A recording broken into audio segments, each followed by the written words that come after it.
There's a story that they tell about two of the great Hasidic masters, Zusha of Anapol and Elimelech of Lezhensk. They used to travel around, and in one city they were arrested for being vagrants. And so they were taken to the jail. Now in the jail they were there with some 10 other inmates, and came the time to say the morning prayers, and they realized there was a problem. The problem was that there was a chamber pot in the middle of the cell, and you're not allowed to say the morning prayers if there is human excrement present. And so they said, what are we to do? We're supposed to pray. We're supposed to put on our tefillin. We're supposed to say the morning prayers, but we can't.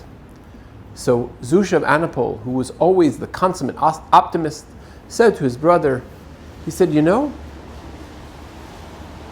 the halacha is God's will. And if God's will is not to pray now because we are locked in the cell and there is a chamber pot there, then we are doing God's will by not davening. And his brother, Elimelech, was elated. He said, you're right, it's God's will not to daven. And they started to sing. I won't burden this Devar Torah with the actual song, but in your head you should hear these two men singing and dancing. Now the other inmates in this particular cell thought, these two have something going. There's some energy there. They must know something we don't know. And so they started to dance.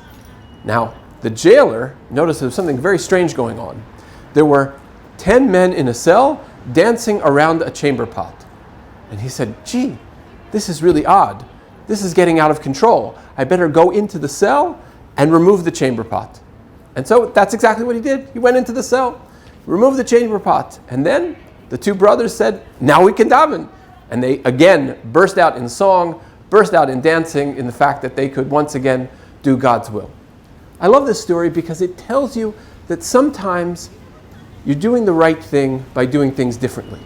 That sometimes God needs you to do things in a way differently than originally scripted. Now, if you look around here, we are in a beautiful tent. It's really an amazing thing. It's a dome. I feel like saying, Ma tovu o alecha Yaakov, how beautiful are your tents, O Jacob. That right now, in the middle of a pandemic, for about 6 weeks, we haven't been able to come together at all. Even after all the reprogramming and all the restructuring we did. But we're now given the opportunity to daven in a tent. And I'm so excited about the energy.